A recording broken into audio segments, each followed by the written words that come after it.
I bought a PS3 for the very first time in 2022. What is the experience like, and should you buy one even though there's a vast amount of PS3 titles on the PS Plus premium service on the PS5 and PS4? Let's find out. But first, roll the intro.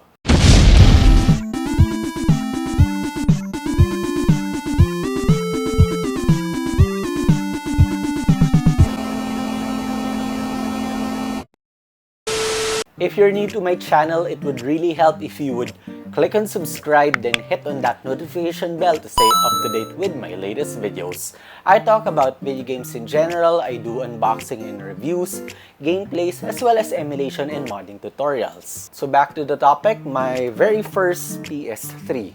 Unfortunately, I haven't had the chance to own one back in the day, since I was in the middle of college during its heyday, and it was too expensive for me even when I started to work. While I was able to eventually buy a PS2, which was already past its life cycle at the time of my purchase, I already jumped to the PS4 after and eventually the PS5. This made me skip out on the PS3.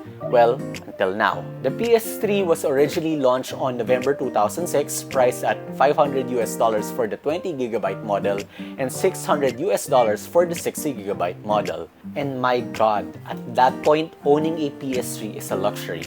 There weren't a lot of heavy hard hitters early on in its life cycle as well, allowing the Xbox 360 to be more popular and even sell more than the PS3, at the start at least.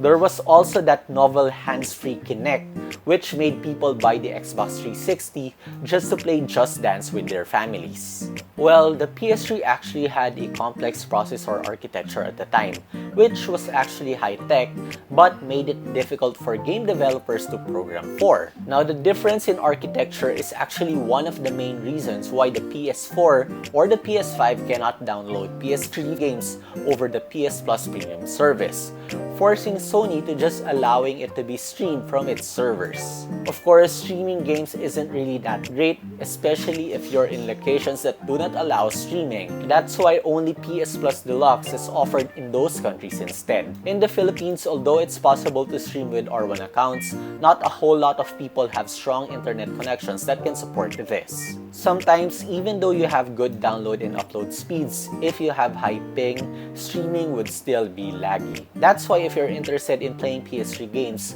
playing on the console natively is still a better option than spending $120 or 6,000 pesos for an annual subscription of PS Plus Premium. Going back to the PS3, eventually after a slow start, better games did come out for it. Nathan Drake started his adventures on the PS3 with the Uncharted trilogy. There was God of War 3, then you have the long-running Grand Theft Auto 5, which also saw a PS4 and PS5 re-release.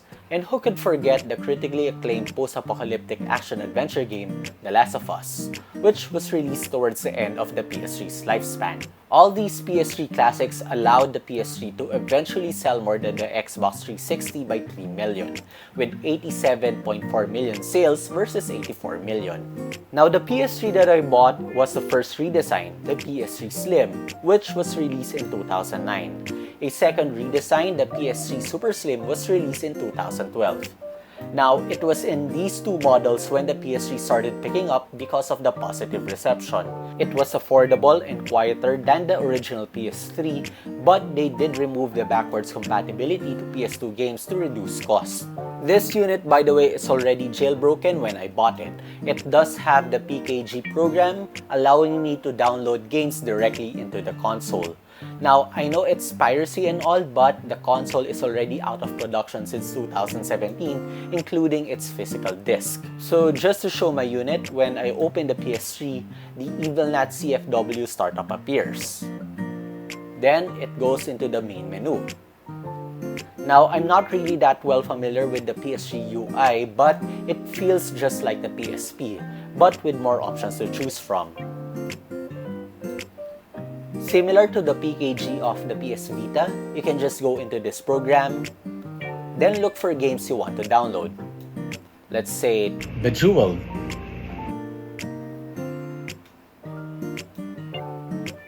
Now, unlike the PS Vita, which automatically lets you download the games in the background, you would need to restart the PS3 first.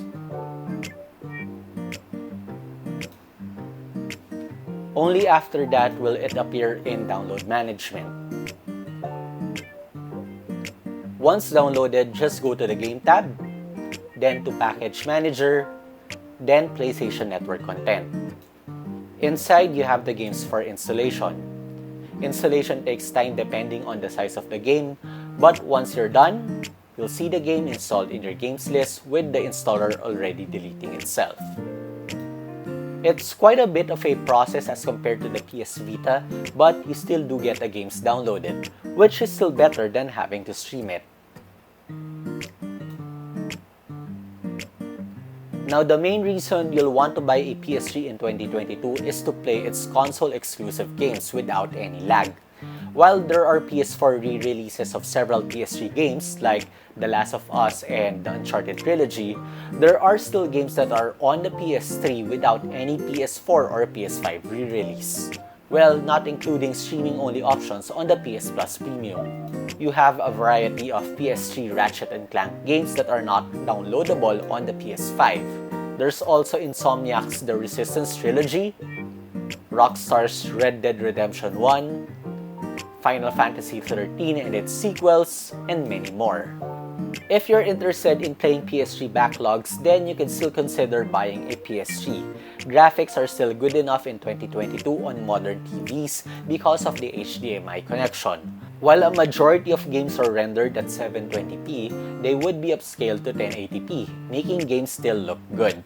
Unlike, let's say, the PS2, which can only natively output 480p. I would advise getting a PS3 Slim or a Super Slim as compared to the PS3 Fat, as the original PS3 was more susceptible to the yellow light of death. This issue is when a yellow light would show up when turning on the PS3, followed by a flashing red light which wouldn't allow the PS3 to start. Unfortunately, the PS3 Fat and even early Slim models use the NEC token capacitors, which quickly degrade when operated in hot conditions. This is similar to the red ring of death of the Xbox 360. I got my PS3 Slim at the Facebook Marketplace for 4,100 pesos including shipping, which is roughly $80 US. You can just look around here or even at Carousel if you want to buy one second-hand. Unfortunately, you can't really buy this brand new anymore from stores since it has been out of production since 2017. So what about you? Do you still have a PS3? Are there any games that are worth playing on the console that is not available on the PS4 or PS5? Let's talk about that in the comments down below. And with that, I think we're done. If you found this video helpful, interesting, or entertaining, please leave a like and subscribe to my channel, then hit on that notification bell for more video game related content just like this. Thank you again for watching. Again, I'm Zach, and this is GG Fist Bump.